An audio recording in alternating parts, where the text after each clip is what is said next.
Se të publikuar për sëri pjesë të dosjeve që janë publikuar në media se çfarë pushteti ka patur dhe ka ushtruar Erion Veliaj dhe familjarët e tij për të ushtruar trysni ndaj përfaqësuesve të organeve të reja drejtësisë, bashkëpunëtorëve tyre dhe një numër tjetër njerëzish që kanë qenë dëshmitar të gjithë aferave korruptive të tij.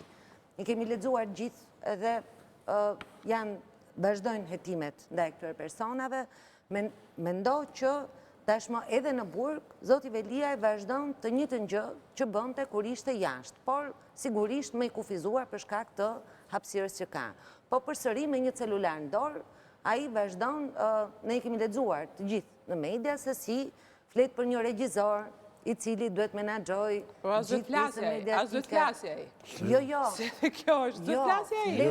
Sepse ai është i burgosur, por nuk është me mes.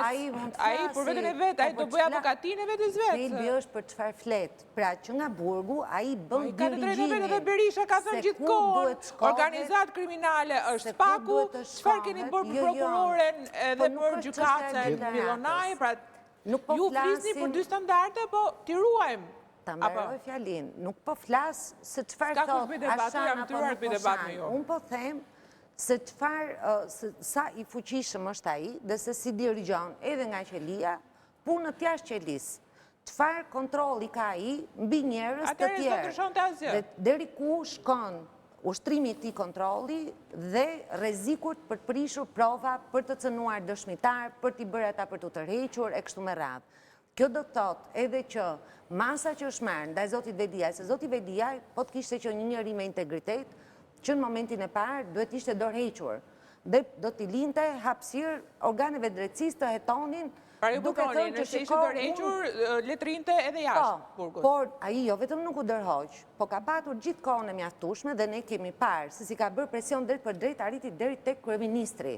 I çonte mesazhe me kode mafioze në distancë. E kemi parë ta bëjë këtë disa herë. E kemi komentuar dhe në këtë studio se si e ka bërë. Sepse ai ka qenë njeriu i dytë më i pushtetshëm në Shqipëri. Dhe ky është fakt. Nuk besoj se gjykata ka dekodifikuar mesazhet e tyre. E ndikimit të tij vazhdon të jetë e madhe, por ai vazhdon edhe brenda kushteve të burgut, edhe pse di që është në monitorim etj, vazhdon që të ndihet i pa prekshëm dhe i pa cënushëm dhe të bëjë dhe gabime të tilla se për këto merr edhe dënime të tjera.